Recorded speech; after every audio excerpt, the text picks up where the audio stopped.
Bonjour à toutes et à tous et bienvenue dans l'émission dédiée à la bande dessinée sous toutes ses formes et dans tous les genres. Vous écoutez le Bashicast.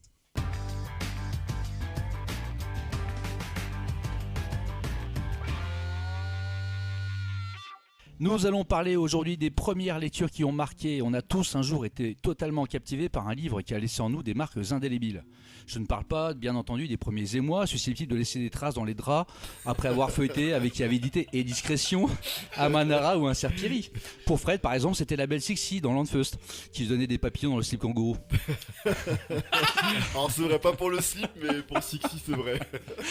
Non, il s'agit ici de livres qui nous ont procuré les premières grandes sensations, à savoir le pouvoir de l'imaginaire capable d'éveiller des sentiments de peur, d'aventure, de voyage, et j'en passe. Et ce, quelles que soient nos prétentions de lecture.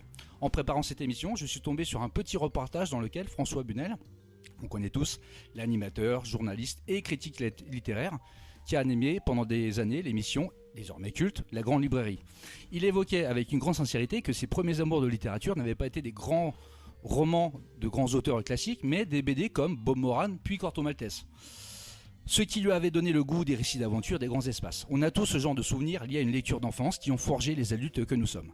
Personnellement, ce sont les Tintins et les Astérix qui m'émerveillèrent d'abord, puis Jonathan Livingston le Goéland, Newark et j'en passe. Vos chroniqueurs préférés, pas vos niqueurs. C'est ce que je me suis dit. Regardez. Il l'a dit ou pas? Vos chroniqueurs préférés vont dévoiler ici même les livres qui ont forgé les libraires qui sont aujourd'hui. Be careful, âme sensible, nous allons rentrer dans leur subconscient et ça risque d'être sale. Bonjour Max. Bonjour Laurent. Bonjour Fred. Salut Lolo, c'est le journal du Hard ou quoi? Levons donc le voile sur les livres qui ont bonne place dans votre bibliothèque. Eh bien on va commencer avec toi Max si tu veux bien. Je crois que le premier titre qui toi t'a beaucoup marqué, c'est Les Tours de Bois-Maury. Effectivement Laurent, c'est Les Tours de Bois-Maury d'Herman. Le premier tome est sorti en 1984. Donc ça commence à faire, on va fêter les 40 ans. Hein. Ah ouais, c'est ça.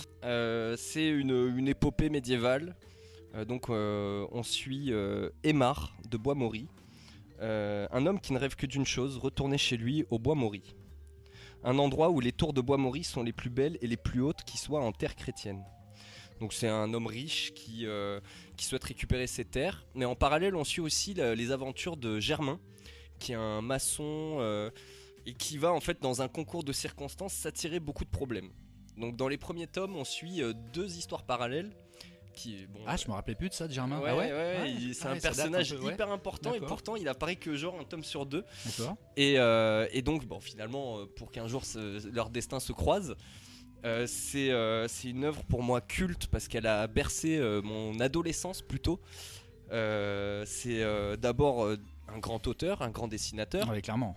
Herman qui a été président à Angoulême en 2018, je crois, ou 2017. Ouais. Et on lui doit des séries très connues, tu l'as dit. Ouais, Jérémia, Comanche. Voilà, il a marqué l'histoire de la BD. Il fait partie d'une génération d'auteurs qui m'ont marqué quand j'étais au lycée. C'était des lectures de CDI quand j'avais une heure à perdre. Je me rendais à la bibliothèque et je lisais des BD en fait. Et comme Bourgeon par exemple, avec Les Passagers du Vent. T'avais de scènes lecture, dis donc, ça a bien changé depuis. Franchement, au lycée j'avais un bon niveau. Je sais pas ce qui s'est passé après. Voilà, mais comme L'Épervier de Pelletier, Juillard, tous ces auteurs qui ont façonné la BD dans les années 80-90. Et ils ont façonné la BD par plusieurs manières, notamment par le dessin, en le révolutionnant pour moi en tout cas, dans le travail des décors, dans le travail des visages, de sortir de la ligne claire pour proposer quelque chose de plus concret. C'est une œuvre qui m'a marqué aussi pour son côté historique. Alors c'est pas une BD historique à proprement parler, mais elle est classée comme telle, hein. Elle est classée comme telle, mais en même temps, il n'y a pas tant de faits historiques que ça qui viennent couper la narration. En tout cas, on est plongé dans le Moyen-Âge un peu crasseux, un peu violent. Tu sais à quoi ça me faisait penser? La chair et le sang de Verhoeven. Ouais. Mais c'est la même chose, mais le côté sale. Alors je l'ai en DVD, je l'ai toujours pas vu. Faudrait. Moi je suis du genre à acheter des trucs, on me dit c'est bien, mais je les ai toujours pas vu. C'est pas le mien d'ailleurs que t'as? Non, c'est pas. Non, tu l'as acheté. Je m'en rappelle. Je l'ai prêté à quelqu'un, alors si je l'ai prêté à quelqu'un, cette personne m'écoute, Je ne l'ai pas. s'il te plaît, Rends-lui. rends-le-moi. Rends l'argent. Si tu l'as pas vu, faut que tu le vois parce que tu vas adorer. Il y a ce côté, pour moi, sale qu'on retrouve dans justement le Tour de Bois Maurice. Donc ça rejoint un point que j'allais aborder. Ouais. Effectivement, au lycée, je suis encore adolescent. Et en plein émoi. Oh, Et on dit bien, alors. ça faisait partie des lectures qui m'ont marqué par rapport à sa violence et par rapport au sexe aussi. C'était des albums qui m'ont marqué avec des scènes très fortes. Alors aujourd'hui, je déconseille de lire ce genre de scènes. J'ai pas souvenir de ça, c'est vrai. Dans Les Passagers du Vent, par exemple, notamment, il y a des scènes qui m'ont les Passagers marqué. du Vent, oui, d'accord. Dans Les oui, oui. Chemins de Malfos, Oui. voilà, D'accord. il y a des titres comme ça. Dans les Tours de Bois Maurice, ça va, mais Ah oui, il voilà. y avait une ok. espèce d'attirance un Ouais. peu Une néfaste, sensualité, une sensualité dans ces crasse. récits Oui. où je me disais c'est intéressant, Ah ouais. voilà, je passais le temps comme ça. Et ensuite, ça s'est ancré en fait en moi comme des récits qui m'ont inspiré, qui m'ont aussi amené à des goûts que j'ai actuellement, parce que c'est des lectures qui datent. Et pourtant, dès qu'il y a un truc qui ressemble un peu, et Tu fais référence. naturellement, j'y vais en fait. Ah oui. Je pense à Asile qui est sorti en 2023, je crois. Alors, je saurais plus dire le nom. C'est un récit médiéval aussi, mais plus fantasy. Et ça me rappelait beaucoup cette période. Et donc, je l'ai lu. Alors, bon, j'en suis pas sorti super satisfait. Mais voilà, ça m'a rappelé cette période. Pour toi, c'est devenu une référence pour le coup alors. Tu Ouais, préfères beaucoup à ça à chaque fois. et ouais, tu pour compares. moi, c'est des Ouais. bons récits. Oui. Et si je trouve des albums qui ont des points communs avec ces récits, je vais trouver ces albums plus intéressants, effectivement. Ouais, mais après, moi j'ai beaucoup aimé. J'ai lu Les Tours de Bois Maurice. C'est maintenant en intégrale d'ailleurs chez Glénat. Ouais. Il y a une suite aussi. Il y a les Bois Maurice, il y a sur c'est ses pas une descendants, suite, ouais. mais ouais, voilà, sur la descendance. Ouais. Moi, ce que j'aime, c'est ce côté, toi, crasseux du médiéval. On est sorti Ouais. du quelque chose de l'esthétisme joli. On est sorti du Lancelot, des Chevaliers de la Table Ronde, un petit peu Des valeurs auréolé, chevalières. voilà. Ouais. Exactement. Et on est sur quelque chose de beaucoup plus réel, concret, parce qu'en Concret, fait, ouais. Herman se renseignait énormément, se documentait beaucoup sur le Moyen-Âge, et ce qu'il rapporte, et tu le disais tout à l'heure, ce sont des personnages fictifs qui sont ancrés dans la réalité, dans une réalité historique, et ça a d'autant plus d'impact que tu sens l'authenticité du truc, quoi. Ouais, Puis tu sens là, on est dans le qu'ils ont réel, une vie quoi. de merde, ouais. Exactement. Ouais. On est limite dans le survivalisme. Mais ouais, mais clairement. Non, mais clairement, ils sont dans le survivalisme. Hein, c'est chaud pour eux. Mais ça en reste pas moins intéressant, ouais. Ah non, mais c'est d'avoir absolument cet génial. aspect Ouais. de l'histoire. C'est une référence, hein. Démêler le vrai du faux. Qu'est-ce Oui. qui. Enfin, Mais, tout ce qu'il comment raconte c'était dedans, vraiment, on le saura jamais. Oui, Mais oui, c'est vrai. Puis en plus, il y a une pointe de fantastique parfois. Il insère avec parcimonie du fantastique, mais c'est devenu un ouvrage de référence au Moyen Âge. Quand on demande du Moyen Âge, Ouais. ben voilà, on va automatiquement vers les Tours de Bois Maurice. même Il y a quand on me rarement demande, eu mieux, hein. parce que nous on a classé donc par genre depuis Oui. 2 ans, Ouais. 2 ans bientôt. Ouais, c'est ça. Et dans le rayon aventure, on les a placés en aventure. Alors ça aurait pu être en histoire, mais Oui. comme pour moi, il n'y a pas assez de faits historiques, Tout à fait. c'est Ouais, pas t'as raison. aussi clair que ça Oui, dans le oui. genre. On l'a mis en aventure et c'est une des lectures phares que je conseille dans le rayon aventure, en tout cas quand je sens qu'il y a des gens réceptifs. Ouais. Voilà. Après, je voulais revenir sur parce que je les ai relus en tout cas les premiers tomes pour aujourd'hui. Oui. Et scénaristiquement parlant, c'est impeccable. parce que Herman, il est tout y a seul. du foreshadowing. Ouais, il est tout seul. Oui. Il y a du foreshadowing qui revient après. Les deux narrations, les deux vies là sont super bien superposées. On voit la galère d'un maçon qui perd tout, qui est même un criminel, et un aristocrate qui souhaite juste récupérer ses terres, qui est un homme plutôt bon parce que par exemple il s'entend bien avec son écuyer, et c'était plutôt mal vu à l'époque par exemple. Et donc on s'attache un peu à lui. Bon, c'est pas un personnage tout blanc Oui. non plus, mais voilà, je trouvais ça intéressant cette double narration où on voit les opposés vraiment de vie à cette époque. Et voilà, les Tours de Bois Maurice, en fait, ce que je voulais dire, c'est que ça fait partie plutôt d'un registre que j'ai adopté et que j'ai aimé plus jeune. Et voilà, j'essaye de rendre hommage entre guillemets à tous ces auteurs, essayer de les placer quand je peux, quand je sens que les gens sont réceptifs en Oui. librairie. j'essaye d'aller vers ça parce que pour moi, maintenant, tu l'as dit, il y a 40 ans, c'est Voilà. un peu daté maintenant. mais peut-être. pour moi c'est toujours quand même Et ça reste important. un ouvrage de référence. Voilà, Ouais, d'avoir c'est des vrai. références du passé pour pouvoir comprendre aussi Bien sûr. ce qui se fait aujourd'hui. Beaucoup d'auteurs dans le genre aussi, dans la BD de genre, sont inspirés de ce mec et de Bourgeon, de Pelletier, de plein d'auteurs. Ouais. Et ça se ressent, et pour moi c'est un bagage qui est pas forcément nécessaire pour apprécier la BD, mais en tout cas qui aide dans cette démarche. Ouais, c'est vrai, t'as absolument raison. Mais les Tours de Bois Maurice chez Glénat, si vous ne le connaissez pas, foncez, c'est absolument formidable. Fred, quelle est l'une des lectures qui t'a marqué quand t'étais tout petit ou pas, ou ado, je sais pas. Alors là, c'était trop jeune, je pense, pour ce que j'ai lu. Alors j'ai pas mal hésité quand on a décidé de cette thématique. J'ai pensé immédiatement à Requiem de Le Droit, mais on en avait déjà parlé dans un podcast. Je trouvais que c'était un petit peu trop évident, même si c'est vraiment une BD qui m'a marqué. J'ai beaucoup hésité avec L'Enfeuse de Troie aussi. Ouais. Qui a Oui, été la belle sexy, pour on moi, l'a vu tout à l'heure. tout à l'heure, moi, ça a été voilà. une lecture Ça aussi, marquante. ça a été une grosse ref. Puis j'ai beaucoup réfléchi, et en fait, je me suis arrêté sur un titre qui est cultissime dans l'univers de la bande dessinée, qui est 13. Ok. De William Vance et En de effet. James Van Damme, qui clairement est, je pense qu'on peut le dire, un incontournable du paysage de la bande dessinée franco-belge. Je l'ai lu très jeune. Je me souviens très bien Le Jour du Soleil Noir, c'est le tome 1. Ouais. Je l'ai lu chez des amis à mes parents, en fait, qui avaient une grande collection de BD. Et je sais pas pourquoi, j'ai pris, mais je dois avoir, je pense, 9-10 ans. J'ai pris cette BD alors qu'effectivement, je lisais du Astérix, du Lucky Luke, etc. Et t'as dit limite trop jeune alors. Je pense que je me dis c'était... Ouais. Puis surtout, l'ayant relu là récemment, je pense que j'ai même pas compris la moitié de ce qui se passait, mais il y avait il y a un impact malgré tout. Vraiment une fascination pour cette BD qui est un thriller, hein, on peut le dire. C'est clairement un thriller qui se déroule aux États-Unis. Ouais. Et le synopsis du coup rappellera aujourd'hui forcément La mémoire dans la peau.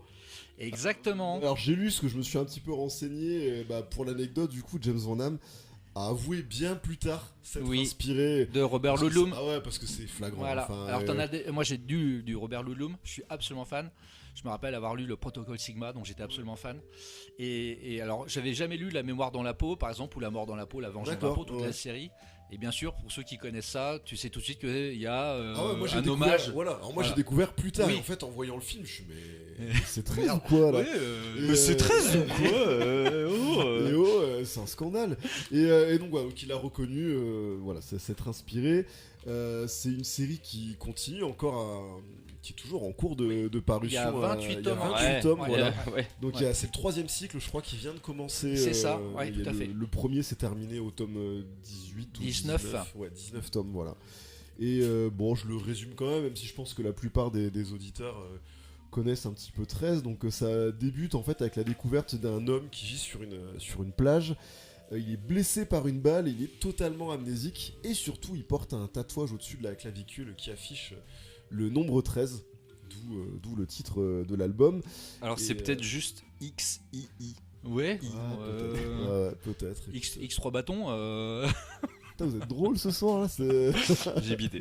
Ouais, non, mais c'est pas bon. C'est ça l'amitié. Ça c'est l'amitié. C'est beau. Putain, moi je suis seul contre tous. Et voilà, il se réveille blessé, amnésique. Et on apprend très vite, donc sans pour autant connaître les raisons, qu'il y a un tueur à gages. Donc c'est la mangouste qui me faisait flipper. Ah oui, la mangouste, oui. Oui, puis il est moche. Donc il cherche à le tuer, et parallèlement il y a le colonel Amos qui recherche 13 parce qu'il aurait soi-disant assassiné le président des États-Unis. Donc je vais pas aller plus loin, mais ça va vraiment être le début d'une quête énorme et pleine de rebondissements. Enfin, chaque tome, tu te prends des cliffhangers de dingue, des retournements de malade. Et donc comme je disais, j'ai découvert cette BD très jeune, et moi j'ai été tout de suite happé par cet amas de mystères, ces complots, ces organisations secrètes, parce que je sortais clairement de Astérix, de Lucky Luke, et me retrouvais avec une bande dessinée où plus action déjà. Ouais, hein. plus action, puis Ouais. une histoire qui se suit. T'as Oui. envie tout de suite d'aller Bien sûr. voir Ouais, le ouais. tome 2, C'est le ça. tome 3. Oui, parce qu'il y a une intrigue principale, hein, il a assassiné le président, mais il y a une intrigue à tiroir tout le temps dans chaque album, etc. Notamment la quête d'identité. Bah exactement. Et- Et qui est frustrante, hein, je trouve. Je vais pas en dire plus, mais malgré tout, c'est. Bah, après, bon, de toute façon, James Van Han, voilà, c'est un maître, je pense, du scénar. Il arrive à rendre le tout addictif. Hein. Puis il arrive à poser très vite les bases. Dès le tome 1, en fait, tu sens que c'est prometteur, tu sens que ça va aller loin. C'est un vrai jeu de pistes. Et tu sais où il va. Enfin, j'avais pas eu la sensation, en tout cas, dans. Là, j'ai relu juste les premiers tomes, mais. Ah, mais il y a une dans mes cohérence. voilà, c'est ça Ouais, ce que j'allais dire. Dans absolument. mes souvenirs, il est pas. Oui, tu sens pas, c'est pas forcé. Tu sens limite un scénario qui a réfléchi bien en amont. Ouais, voilà, je pense qu'il savait déjà avec un- où, voilà, où est-ce qu'il amènerait en Ouais. tout cas le scénario. Et il se fait que même quand il nous balade dans les à droite à gauche, enfin, Oui, on voyage en plus. ouais, hein, c'est ça, ce c'est que je veux dire, l'aventure c'est pure et vraiment dure. des paysans, mais il retombe toujours sur ses pattes. Oui. Et donc voilà, moi c'est vraiment un ouvrage qui m'a marqué et qui a été comme disent les jeunes, un game changer pour moi. Game changer. Dans mes goûts, parce qu'en fait, comme tu le disais, toi t'as remarqué que les Bois Maurice ça t'a beaucoup influencé. Et moi aussi, parce que quand je regarde la fascination que j'ai un petit peu pour les malfrats, toutes ces organisations un peu secrètes, et si je cite le paysage un peu culturel, il y a 100 Bullets que j'aime beaucoup, Oui. et t'as beaucoup Oui. de 13, il y a la BD Le Tueur Le aussi, tueur, absolument. Réservoir clairement. Dogs pour Oui, oui, citer oui. un film, tu Oui. vois tous ces Oui, de le gangsters, milieu du polar noir. voilà, ouais, et tout je à me fait. dis c'est peut-être pas anodin, et je pense que c'est plus récemment même 12, la bande dessinée Oui, 12 qui a c'est été vrai qu'il voilà, t'a beaucoup, mon beaucoup petit, plu. voilà, mon petit Ouais. coup de cœur perso. Et je me dis en fait peut-être que que tout ça Que c'est c'est pas lié, anodin, ouais. et qu'en fait inconsciemment tu sais ça allait graver quelque chose en nous. Et puis c'est resté. Ouais. Et c'est pour ça que voilà, après pas mal d'hésitations, je me suis dit non, je suis obligé de parler de 13, même si voilà tout le monde connaît, ça peut paraître très évident. Bah, tout le monde ne connaît pas, mais t'as raison, pour ceux qui connaissent la BD, etc. voilà, c'est la BD une franco-belge, série ça, culte dans ouais. la BD franco-belge. C'est un absolument monument, et puis Ouais. si vous connaissez pas vraiment, allez-y. C'est le dessin, voilà, le dessin il est Il faut au moins découvrir le premier cycle qui se termine en 19 tomes. À Oui, savoir que à l'époque, le tome 18 et le tome 19 sont sortis ensemble. c'est ça. Le tome 18 c'était Giro qui était au dessin, sur le 19 c'était Vance, et ça terminait le premier cycle. Après il y a un second cycle, voilà, où j'en dirai pas davantage. Il y a un troisième cycle qui vient de commencer. Il y a même une trilogie Jones, du Ouais. Major Jones qui est en cours. Voilà, enfin moi je me suis arrêté au premier cycle. Pareil, moi aussi Voilà. mais Je suis pas allé par, au-delà. par peur d'être déçu. Ouais, pareil, Je trouve ça tellement incroyable. Que voilà, par peur d'être déçu, je suis pas allé, peut-être à tort, hein, c'est peut-être très Oui, très bien. certainement. Mais En tout cas, moi j'ai des retours extrêmement positifs du Major Jones. C'est un personnage charismatique ah bah oui. de la trilogie, de la série 13. Elle est absolument incroyable et je suis content qu'il y ait un spin-off sur ce personnage. Voilà, Elle le mérite. elle le mérite clairement. Ouais, ouais. C'est une superbe BD sur de l'espionnage pur et dur, un jeu de piste, de l'action. Enfin, vous avez beaucoup d'ingrédients, 13 excellents choix. Et je Un peu de comprends que romance c'était aussi marqué. quand même. Un peu de romance. Ouais, Oui, faut oui, le bah dire oui, aussi, parce il y a un que. soupçon de Ah ben romance, attends, il faut, dans les années 80-90, le héros il avait sa petite... il Ça, cueillait, après, il y a cueillait et comme la je fleur. disais, je parlais du dessin, voilà, le dessin est très bien aussi. Alors c'est très Ah bah, BD à papa, enfin c'est vraiment à mort, le dessin mais moi à je suis fan l'ancienne, de ce mais genre de aussi, dessin. Oui, pareil, oui, moi, ouais. je trouve ça Mais très, encore très une fois, bien. comme le disait tout à l'heure Max, c'est peut-être un peu daté maintenant, mais c'est toujours efficace. Ouais, c'est ça, je trouve que ça a Il y a- pas... Ça vieillit parce qu'on sent cette patte des années 80. Oui, même dans les couleurs. Exactement, tu vois que voilà, c'est pas les, mais c'est tellement efficace, c'est redoutable d'efficacité. Mais merci Fred pour ce titre, superbe. 13 donc c'était aux éditions d'Argo. Max, à ton tour, donc pour ce deuxième titre qui t'a certainement marqué aussi dans ton enfance et qui est. Alors, c'est pas dans mon enfance, c'est un peu plus tard. Ouais. J'ai choisi Malaterre Ah oui, en effet. de Pierre-Henri Gaumont. Ouais. Donc, c'est sorti en 2018. Je suis le mec surpris, t'as vu, je sais très bien Ouais, que tu veux pas. t'as bien préparé l'émission, mais aussi le jeu d'acteur. Et alors, c'est une BD qui est plutôt récente, mais qui marque mon arrivée à Bachi. Mhm. C'est une BD que j'ai découvert, alors qu'on m'a conseillé de lire, et effectivement j'avais un peu décroché de la BD à ce moment-là, et elle m'a totalement réconcilié avec la BD. Donc je vais vous lire le résumé, ça sera plus parlant. Donc coureur, menteur, buveur, noceur, Gabriel Le Saffre a toutes les qualités. Depuis l'enfance, il est en rupture avec son milieu familial, épris de liberté, il ne supporte pas l'autorité. Un jour, il tombe amoureux d'une lointaine cousine, Claudia. Elle a 10 ans de moins que lui, coup de foudre, mariage, 3 enfants, Gabriel se laisse séduire par les charmes de la vie de couple et les délices du confort bourgeois. Mais ses vieux démons se rappellent à son bon souvenir. Gabriel s'ennuie, il plaque tout, s'envole pour l'Afrique, reste 5 ans sans donner de nouvelles. Puis il réapparaît fidèle à lui-même, mêlant manipulation, persuasion et belles promesses. Il obtient la garde de Mathilde et Simon, les 2 aînés, et les emmène avec lui en Afrique équatoriale. Bon, je m'arrête là, le résumé va plus loin, mais je vais en parler. C'est une BD, c'est entre le roman graphique et la BD. Pour moi, c'est une BD, mais certains le considéraient comme un roman graphique. C'est un drame familial. C'est l'histoire d'un père absent, très colérique, qui a des vices, beaucoup de vices, qui récupère un domaine en Afrique et qui va essayer de l'entretenir et le remettre sur pied en kidnappant en quelque sorte ses enfants. Et donc on suit ensuite l'aventure de ces 2 ados qui sont livrés à eux-mêmes en Afrique, qui profitent de leur adolescence comme ils peuvent, jongler entre la vie quotidienne et les soirées qui se proposent à eux. C'est une bande dessinée qui m'a marqué pour sa véracité dans les rapports humains. Et pourquoi ?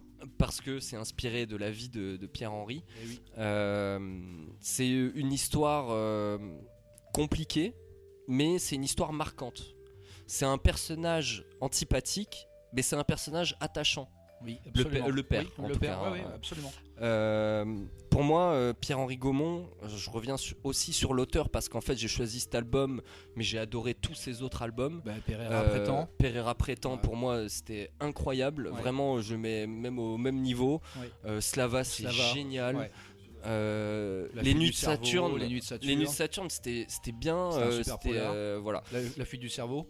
La fuite du cerveau, c'était génial, c'était efficace, c'était beaucoup, surtout pour parler de lui et une nouvelle génération d'auteurs qui m'ont marqué à cette époque, comme Mathieu Bablé ou Timothée Le Boucher par exemple, qui quand je suis arrivé à Bachy ont été les albums qui m'ont vraiment marqué, comme Shangri-La ou Ces jours qui disparaissent. Il y avait une nouvelle proposition dans l'univers de la BD, quoi. Il y avait un graphisme différent. Pour Pierre-Henry Gaumont, en tout cas, il a amené un vent frais sur la BD avec notamment des bulles de dialogue en dessin, enfin des cryptogrammes. C'est ça, des cryptogrammes. Alerte boulette. On dit pictogramme et non pas cryptogramme. Est-ce que c'est bon pour vous ? Qui exprimait juste les émotions du personnage, et j'ai trouvé ça génial parce que peut-être qu'à l'époque j'avais pas encore lu ça ailleurs, mais pour le coup ça m'avait vraiment marqué. Il y a une fluidité dans le graphisme, tu sais, avec ce mouvement qui est. Tu sens dans la case le mouvement. Ouais. Il a pas un trait très précis, pas très ligne claire, pas tremblotant, mais voilà, très vif. Oui. Et ça donne du mouvement. Et ça avait donné, pour moi, ça avait donné de la fraîcheur à l'album. Ça m'avait vraiment marqué. Le choix des couleurs aussi dans l'album, il est incroyable. Vraiment, il retranscrit vraiment bien cette jungle. Bon, c'est par rapport aux adolescents, mais voilà, il se balade dans cette jungle et ça donne des planches, mais incroyables, vraiment magnifiques. C'est aussi un voyage en fait. Il retranscrit tellement bien cette atmosphère. Dans chaque album. Dans chaque album. Tu voyages, mais à la Terre, vraiment, ces jungles-là, ça m'avait impressionné. Oui, il y avait des planches absolument fantastiques. C'est un auteur qu'on a eu la chance de recevoir plusieurs fois à la librairie. C'est toujours un moment incroyable qu'on passe avec lui, parce qu'un moment de partage phénoménal. C'est un mec tellement attachant qui est dans l'empathie tout le temps, et il est hyper généreux. Et il y a, au-delà du graphisme, ce que j'adore aussi, parce que j'adore bien sûr ses dessins, ça fait l'essentiel de la BD, mais pas que. J'adore sa manière d'écrire. Il fait tout, hein. Il est au scénario, il est au dessin, donc à la couleur, il est à tous les niveaux. Donc quand il produit une BD, il met du temps entre 2 albums. Ça prend un certain temps de produire ce genre de livre. Surtout qu'il y a une belle pagination à chaque fois, qui se fiche Même pas si de Slava, l'auteur. il a été plutôt Euh, rapide quand même, mine de rien. Oui, mais il avait entamé avant le Slava 2 pendant la. Il a enchaîné le Slava 1, puis le Slava 2 et le Slava 3 d'ailleurs. Et voilà, bientôt. On l'attend avec impatience. Ouais. Mais il a une superbe patte aussi, superbe manière d'écrire. C'est un autodidacte de la BD. Il s'est construit. Ça, c'est tout seul. important de le préciser. Vu son talent, comme quoi tout est possible, il s'est fait tout seul et il le mérite vraiment son succès. Et les boules. Il y a des autodidactes qui me font bader quand même. Il y en a qui rament plus que d'autres. Ouais, voilà. En fait, Mais, il est énervant. il est énervant. Il est chiant en fait. Il est fort, il est beau, il est. Oui, il est il a agaçant. fait- On va il a- plus l'inviter lui. Ouais, voilà. Non, ouais, c'est vrai, c'est absolument formidable. Je te rejoins là-dessus. Moi, j'adore Pierre-Henri Gaumont. C'est un auteur que j'ai beaucoup aimé découvrir, apprécié à chaque fois qu'il revient. C'est un moment de plaisir. Il est toujours accueillant, souriant, généreux. Enfin, c'est un monsieur. Et puis, il a vécu 1000 vies en plus. Ouais. Quand il parle, tu fais que l'écouter parce qu'il a toujours une anecdote qui te sèche. Quand il raconte ses aventures autour de Slava, parce qu'il est allé en Europe de l'Est, il a vécu, il a voyagé, il est allé se renseigner sur place. Et donc, il a toujours 1000 anecdotes à te raconter. Il est incroyable. Super. Ben, Pierre-Henri Gaumont, en effet, il faut le découvrir pour Malater, pour Pereira Prétend, puis bien d'autres, bien entendu. On les a cités. Eh ben Fred, quel est le deuxième titre que tu veux présenter? Eh ben écoute, je suis content, je vois qu'on a à peu près le même raisonnement. Mais non. Bah si, ça c'est incroyable. Parce que je vais vous parler d'un ouvrage qui n'est pas un ouvrage que j'ai lu étant enfant, mais je l'ai lu plus tard étant un jeune adulte. C'est Le Roi des Mouches. Ah oui. Voilà, Ouais. une BD de Mezzo et Pyrrhus, donc qui était d'abord sorti en 3 tomes et qui est maintenant dispo dans une très belle intégrale. Donc c'est une œuvre qui est super importante pour moi, d'autant plus que c'est un genre qui n'est pas mon genre de prédilection. On est clairement dans la tranche de vie, alors une tranche de vie un petit peu... Thriller. un petit peu... glauque. Ouais, c'est un peu... Ouais, c'est un peu ça. Ouais, pour moi, un ça peu- reste de la un peu tranche de vie, pervers. voilà, un peu sale, mais... Ouais. Et je me suis pris une baffe monumentale. Clairement, j'étais pas prêt. Je l'ai pris au pif. Je me souviens, la couve m'avait attiré les yeux, cette espèce d'aplat. Ouais, Couleur les juste yeux avec mous, la, les yeux- la mouche. Juste la tête de mouche. Ouais, c'est ça. ouais. Je suis bah tiens, qu'est-ce que c'est? Puis ça m'a rappelé forcément Sa Majesté des Mouches. Oui. Donc je me suis dit, mais c'est quoi? Est-ce que c'est une réadaptation du roman? Et en fait, pas du tout. Alors, pour le résumer, bon, c'est un peu compliqué parce qu'il se passe à la fois beaucoup de choses et pas grand chose. Mais pour faire simple, on suit le quotidien d'Eric Klein, qui est un peu un ado branleur, enfin la limite du petit con.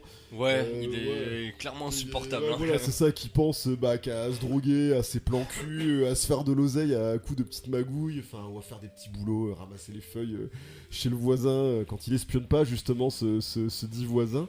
Et parallèlement à ça, on suit la routine aussi de ses amis, de son entourage proche. Je pense notamment à sa mère qui a un profil Ah oui, c'est incroyable. Ah oui, ouais. oui.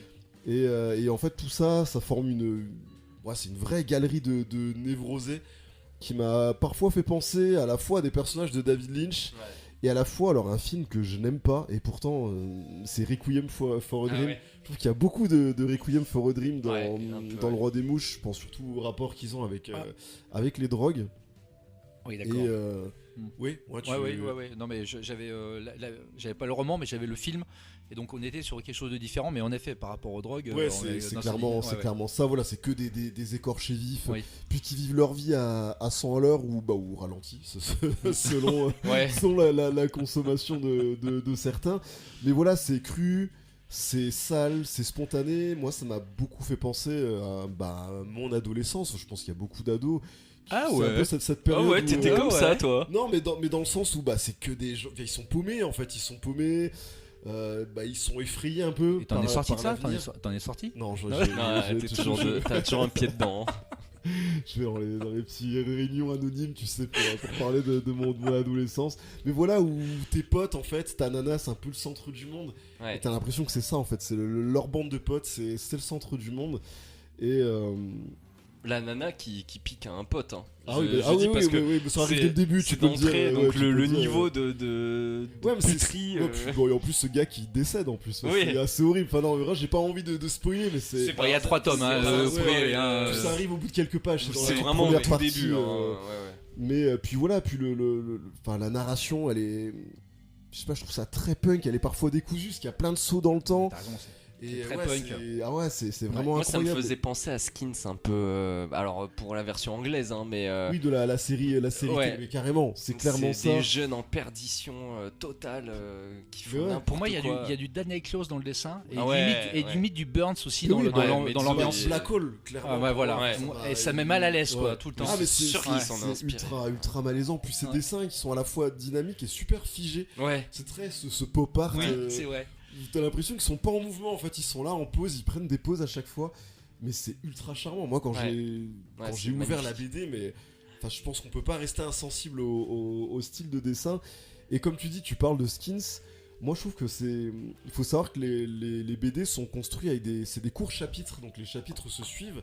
Et moi, ça m'a fait penser un peu à un soap, tu vois, enfin Ouais. un peu comme si c'était un feuilleton, tu vois, Santa Barbara, mais mais en C'est plus son trash. Tu vois, la version plus trash où t'enchaînes les mélodrames. Et ouais, c'est ça. Comme à chaque fois, j'ai pas la la ref. Ah merde, c'est vrai, Santa Barbara. Tu me- c'est Mais quoi, oui, c'est vous quoi pouvez chanter Pourquoi autant que vous voulez. J'ai le mal de vivre.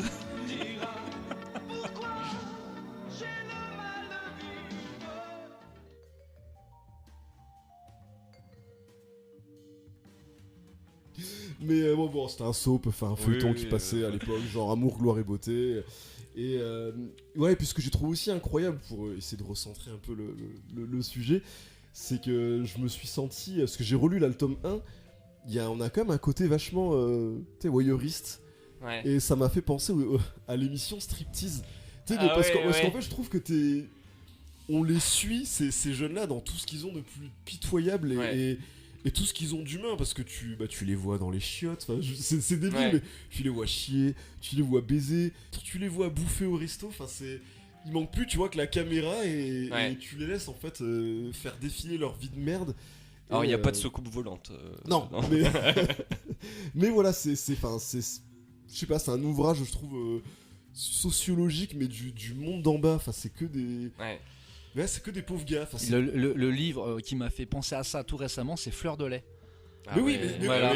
on en Voilà. avait parlé, mais Voilà. c'est un petit peu ça. C'est et- voilà, c'est une tranche de la société, la France d'en bas. Enfin, la France, c'est pas la France d'en bas, hein. Parce que là, c'est en Allemagne, d'ailleurs, ça se passe en Exactement. Allemagne. Ouais. Et tu fais, mais c'est glauque, c'est malsain. Et en effet, tu l'as dit, il y a tous les travers de la. Là, ce que je trouve très fort, c'est que souvent, pour faire ce genre de livre-là, il faut avoir un certain talent. Et là, il y a deux auteurs absolument incroyables. Il y a Pyrrhus, le scénariste. Ouais. Il est incroyable Ouais. parce qu'il y a une pertinence. Le découpage, le le il faut qu'il aille découpage, consulter il un est- psy aussi. Ouais, mais la justesse est là. Mais la justesse est là, absolument. Ouais. Et puis il y a Mezzo au dessin. Enfin, moi j'ai découvert avec Lovin Vein. Love in Vain. Voilà, et donc j'ai lu plus tard l'intégrale Roi des Ouais. Mouches. J'ai fait wow, waouh, Ouais. nom de Zeus. Mais non, là il y a deux superbes auteurs, enfin en tout cas sur ce livre-là, et ça match à mort quoi. Ah ouais, je pouvais pas ne pas en parler pour moi Ouais. quand on a décidé cette thématique. Ok, tu l'avais tout de C'est- suite. Ouais, bah, après, c'est ma bande dessinée Oui, oui, préférée. oui, alors ouais, que je suis ouais. pas à tranche de vie de base, Ouais, mais clairement. je sais pas, elle m'a accueilli peut-être au bon moment, mais même en la relisant, je comprends pourquoi j'ai adhéré au truc, pourquoi j'ai adhéré à ce dessin et ouais, à tous ces gars, enfin ouais, ces gars névrosés, enfin c'est donc pas à lire, voilà, si on est en mode dépression, c'est peut-être à éviter. Mais il y a de tout, voilà, c'est pas que de l'introspection, comme tu dis, il y a quand même un petit côté thriller, il y a des petits moments un petit peu de suspense. Il se met dans la merde, ouais. Voilà, il a le don pour se mettre dans la merde. Ah ouais, bah il cherche après. Ouais, il cherche. Il cherche, mais voilà, c'est une bande dessinée qui est incroyable. Et juste feuilleter là, je pense que rien que le fait de feuilleter, ça donne Ça en le dit ton. long, Et ouais, ouais. ça en dit long, exactement. Eh ben, le Roi des Mouches chez Glénat, merci. Je suis content les gars, j'en apprends un peu plus sur vous. Et je comprends certaines Je crois choses. qu'on va un peu trop profond dans l'inconscient là. Bon, ben on va passer aux chroniques coup de cœur les gars.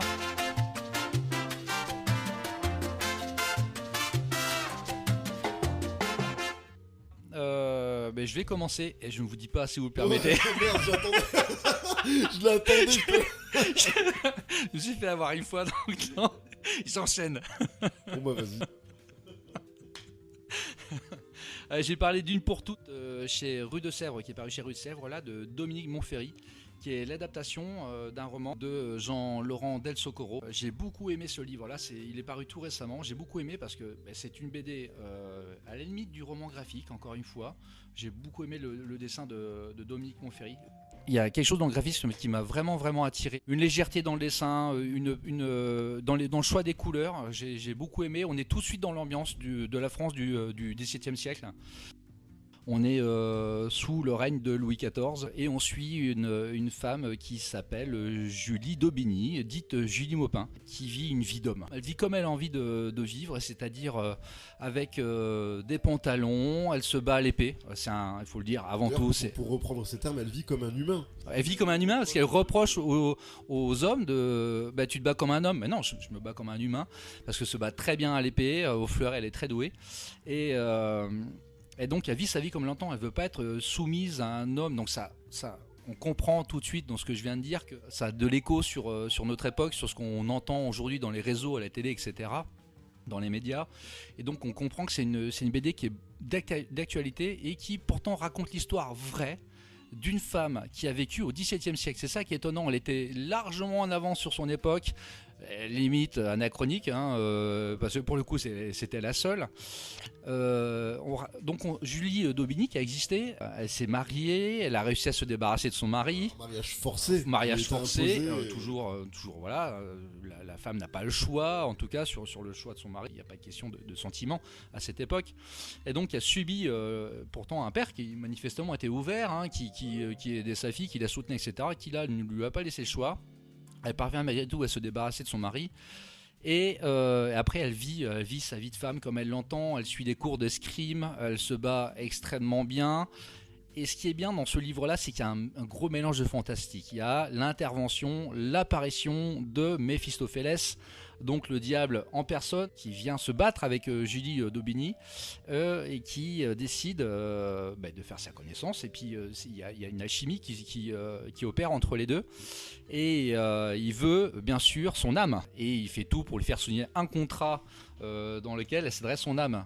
Elle va résister, je vous dis pas comment ça va se terminer, il faut le lire. Soit le roman, soit la BD. Elle est super intéressante, elle est super ambiguë entre les deux. Mais bien sûr, il y a Je t'aime moi non plus, voilà, c'est dans cette veine-là. Et donc on suit cette jeune femme qui va vivre des aventures folles, elle va traverser la France, elle va avoir des amants, amantes en tout cas. Il faut voir, elle vit comme une femme d'aujourd'hui. Et à l'époque, le dire là maintenant, mais il faut remettre les choses en contexte, c'était une femme du XVIIe siècle. Et moi je trouve ça formidable, c'est que c'était une femme qui a vraiment existé. Tout ce qui est raconté dedans est vrai, hormis bien sûr, je pense qu'on est tous d'accord là-dessus, la rencontre avec Méphistophélès. C'est pas vrai. Je crois pas que je suis dégoûté, Jean-Laurent là. Del Socorro Et donc c'est ça qui est étonnant, c'est qu'elle existait et qu'elle ait réussi à résister face au système patriarcal qu'on connaît tous, qui est toujours d'actualité. On se bat, les femmes se battent quotidiennement contre ça. Et à l'époque, c'était un vrai tour de force. Et ça s'est pas bien terminé pour elle. Je ne dirais pas pourquoi, je ne dirais pas comment, mais il faut lire absolument le livre parce que c'est un roman hyper féministe, au dessin magnifique. Ce que j'aime beaucoup, c'est la prose qu'utilise Dominique Monferry, qui ne fait que restituer ce qu'il y a dans le roman, mais la prose est absolument incroyable. Et il y a aussi beaucoup de vers, il y a des rimes fantastiques. Ils utilisent les mots comme ils utilisent leur fleuret, les tournures de phrases quand ils combattent, etc. Enfin, ils touchent avec les mots comme ils touchent avec leur fleuret. Voilà, il y a beaucoup d'estocades.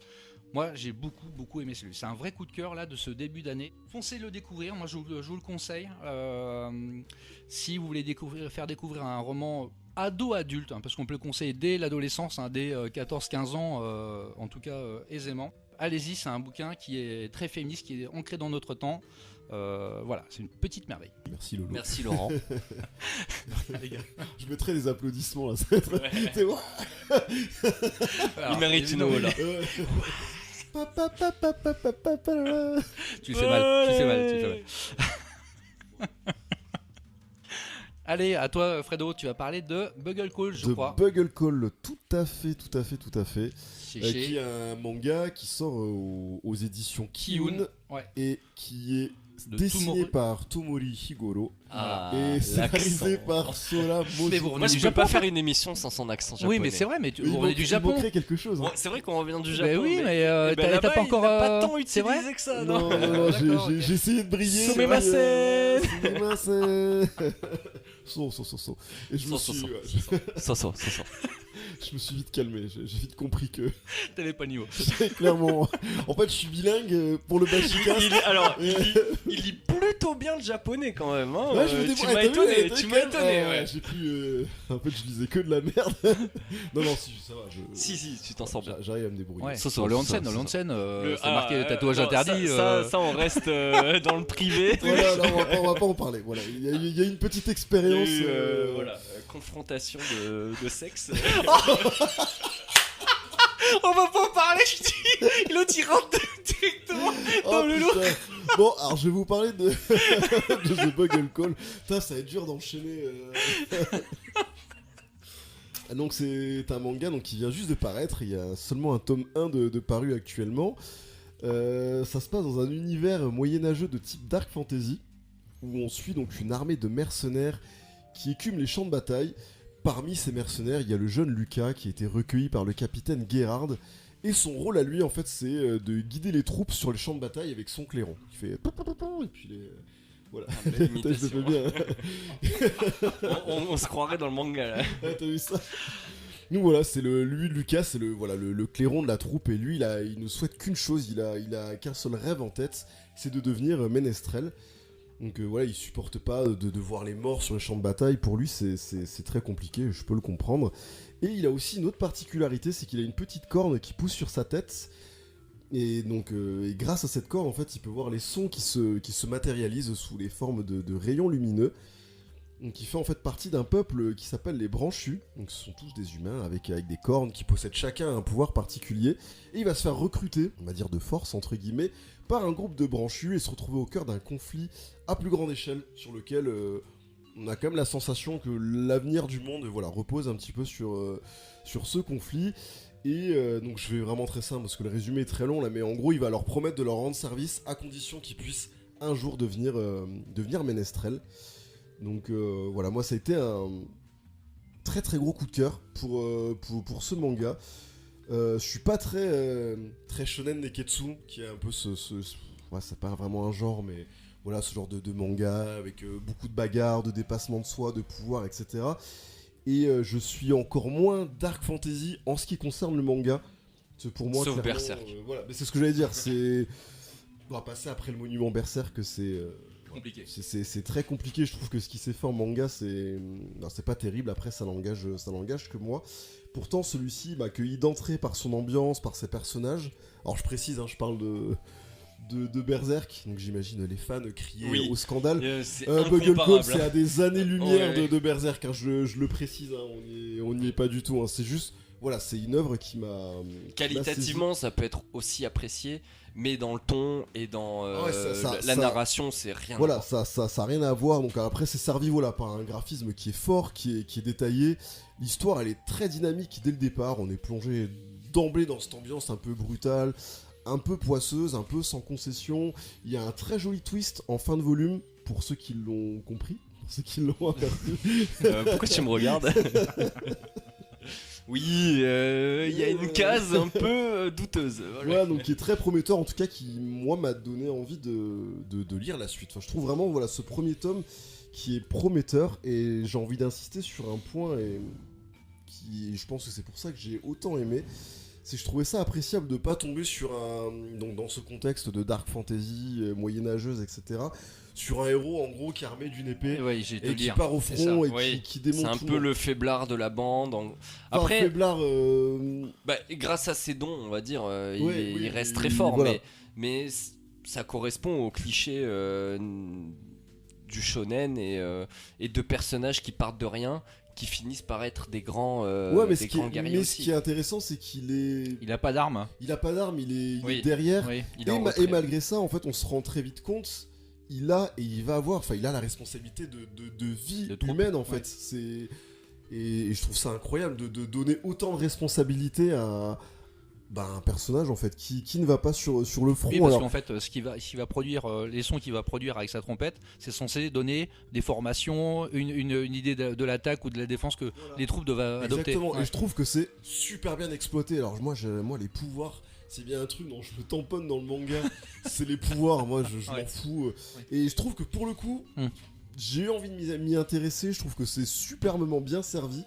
Et ouais, je trouve ça intelligemment bien mené. Je pense à ce personnage qui court super vite. Voilà, je sais, j'en ai beaucoup parlé.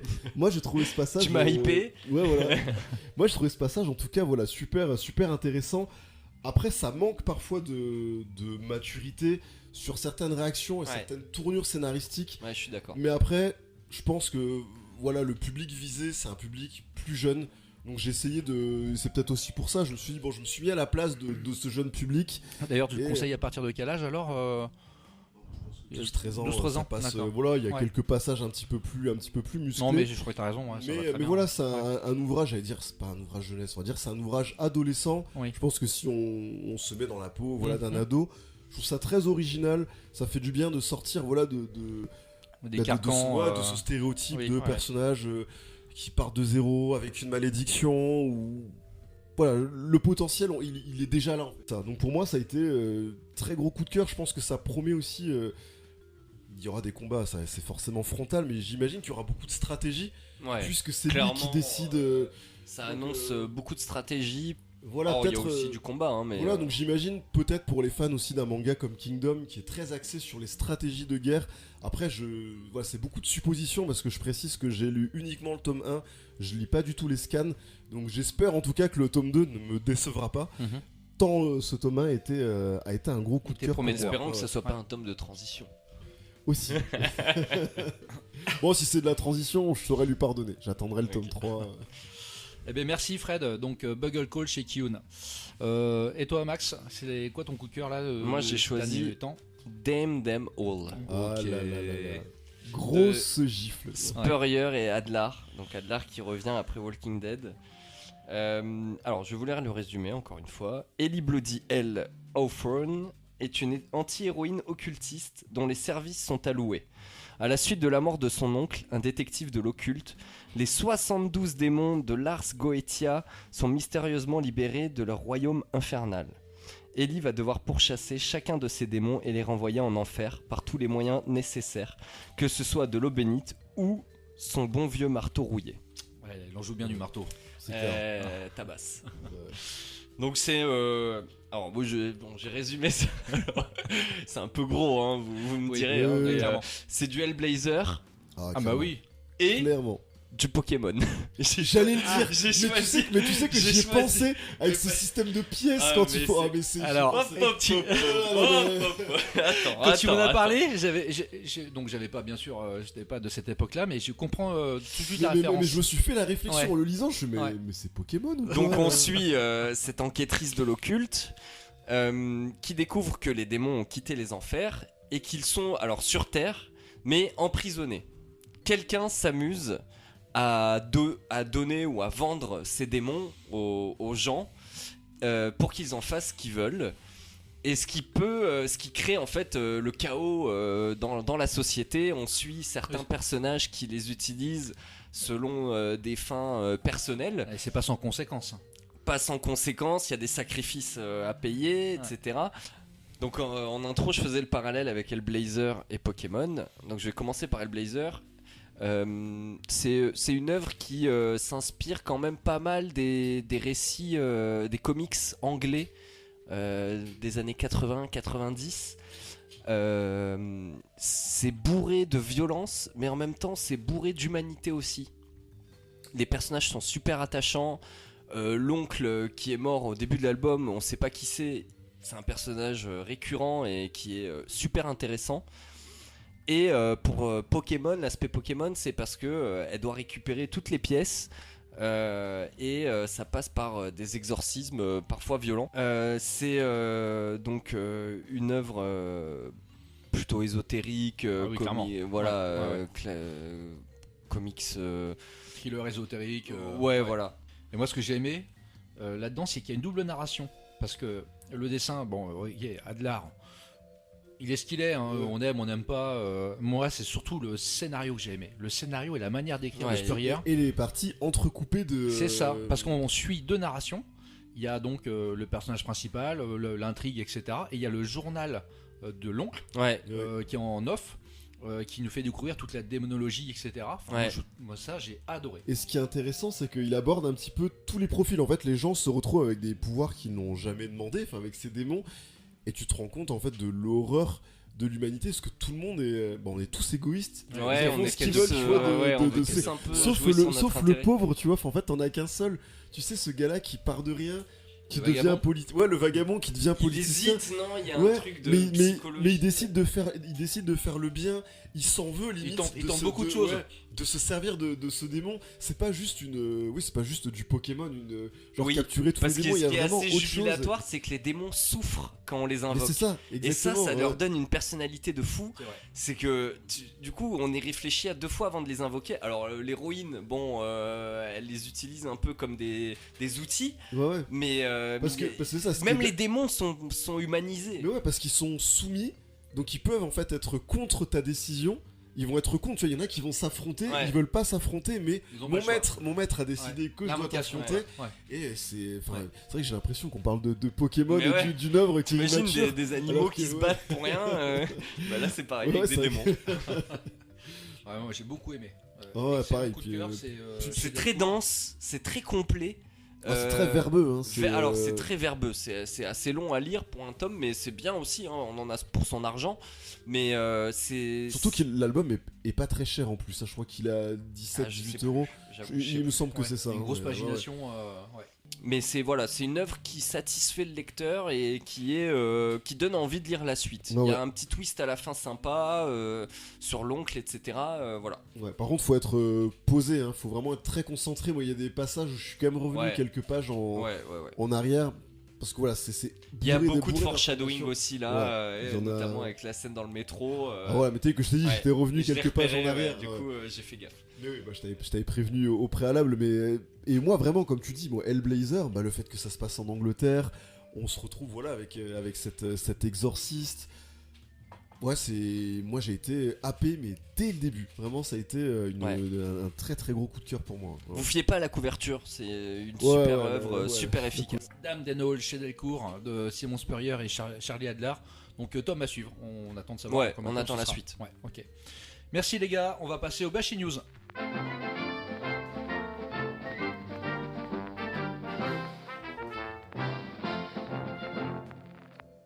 Des Bashi News du mois d'avril. Donc, en BD, le 3 avril, il y a la sortie du Elric tome 5 par Blondel et Séché. Le 5 avril, Le Dieu Fauve par Roger Evelman chez Dargaud. Le 12 avril, Petit Pays de Savoya et Soa et Gaël Faye, du coup, adaptation de son roman. En comics, le 12 avril, Urban ressort des titres indés à 10 €. Donc vous avez du New Burn, Something is Killing the Children, Saga, Crossover et bien d'autres. Que Le- du lourd. Que du lourd. Le 19 avril, King of Nowhere chez Comics Initiative. Le 24 avril, Night Club de Mark Millar chez Panini. En manga, le 3 avril, Yan de Sheng Shang, auteur taïwanais chez Glénat. Un titre attendu par le Fredo. Ah oui, oui. Le 4 avril, Kindergarten Wars, tome 1 chez Kiyun. Tu veux la refaire? Non, c'est bon. Bon, on la garde.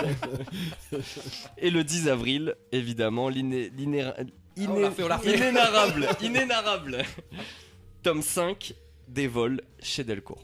Dernière petite Bashi News, mais là c'est lié aux événements de la librairie. On a actuellement une exposition sur Quelque chose de froid de Labiano chez Glénat.